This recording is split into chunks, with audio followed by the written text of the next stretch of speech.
我要唱刘瑞琦的房间。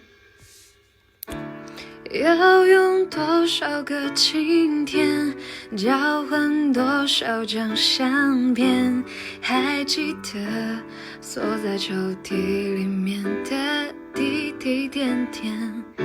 小而温馨的空间，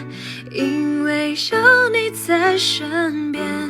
就不再感觉到害怕，大步走向前，一天一月一期一年，像不像永远？我们在同一个屋檐下，写着属于我们未来的诗篇。在这温暖的房间，我于是慢慢发现，相聚其实就是